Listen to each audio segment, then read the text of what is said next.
Uban sa tumong nga mahatag ang serbisyong di kalidad, ang mga medical missionary volunteers gikan sa Ambassador District sa North Central Mindanao Conference nagpahigayon og usa ka malampuson nga community health outreach dinhi sa Barangay Kusina, lungsod sa Talakag, Bukidnon sa Agosto City, tuig 2025. Kapin sa 114 ka residente nakabenepisyo gikan sa naglaing-laing libreng serbisyo nga giandam sa mga voluntaryo.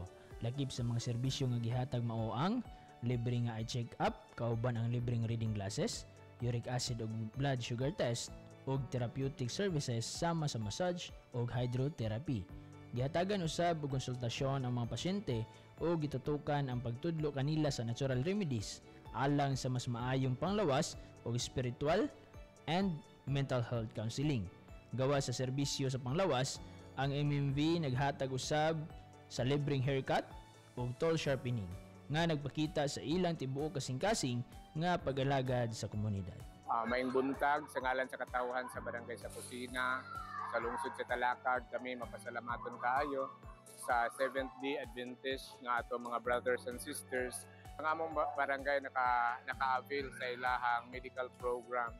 So, nini nga adlaw, mapasalamaton kami sa atong Ginoo nga out of 29 barangays na imong napili ang among barangay sa Kusina.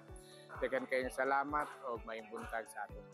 Kini nga kalihukan usa ka buhi nga paghulagway sa mensahe diha sa Biblia nga makita sa Ikatulunguan, Kapitulo 1, Bersikulo 2 nga nagaingon, hinigugma, gihandom ko nga magmalampuson ka sa tanan nimong gibuhat ug nga himsog ang imong lawas. Maingon nga nagmalampuson ang imong kalag.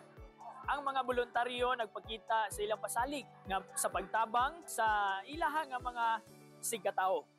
Pinaagi sa paghatag og kahibalo ug serbisyo nga dili lang ingon nga makaayo sa lawas. Apan naghatag usab sila og paglaom ug gipabati ang gugma sa Dios alang sa mga katawhan.